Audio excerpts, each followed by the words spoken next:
Poem is called Unconditional by me, Lyric D. I could never see this twisting.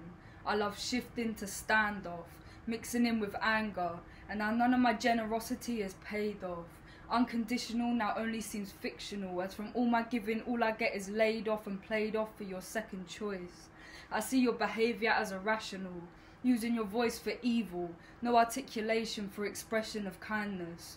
Only a sordid blindness to how I would die trying to put a smile on your face, how I would tear down anyone who got in the way of your dreams. Little did I know you was doing that to me, as my only fantasy was to provide you to live happily, but your repayment was only fallacy, as you only love me practically, not passionately. Now my chest a crime scene of casualty, because you only moved with calamity, no care for me, but you have no capacity to love anyone else because of your vanity.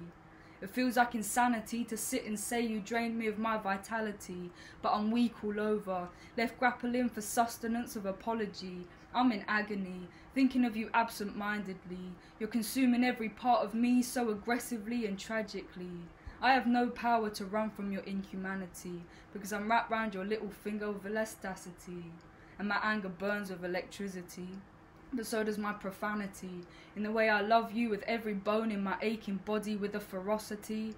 But there's no morality in the way you've been treating me, and my pain is clear to see. I'm not hiding anything, or pretending this didn't end disastrously, catastrophically, as I tried so hard to change your mentality, but that would make you unnaturally yourself. And it's yourself who I fell in love with, regrettably, and forgettably I jumped in head first, ignoring my past cares, frugality, and how I waste all my love on those who don't give a fuck about me.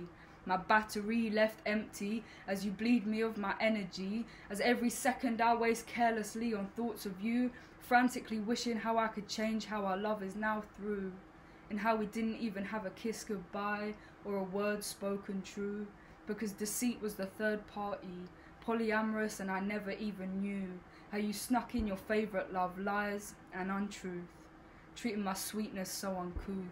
But I trusted you, and that's why I now feel stupid, and not even my mother can soothe my heartbreaking youth. I never saw it coming. I never knew the truth of your intention. I never questioned, as my attention turned to obsession or thought of prevention, because my vulnerability to you was like my engine, steaming me to progression. I thought us together could be a succession, but we failed and took the wrong direction. Stressed and depressed with no comprehension of this ending. I wish we could be friends then, I wouldn't feel so much tension, but how you hurt me, I suppose, is my biggest lesson. And I'm not pretending to hurt you, no digression to my little virtue, and I don't always want to refer to you as what destroyed me. And I don't want to hurt you, but I want you to see that your moves occurred due to your carelessness to a girl who would still give everything in my hands if it would revert you back to me. But you need to learn to understand understanding and compassion for love, not just rational steps for yourself, and to learn some respect for someone else. I don't expect you to be anything but who you are, but the complex arrangement of human emotions have a limit, and you've pushed mine too far. So I'll lick my wounds, wishing for you to hear my pleas, with my head in my hands and the floor beneath my knees, squeezing me of all release, praying to God that one day escape from your love will present me and I'll finally be free.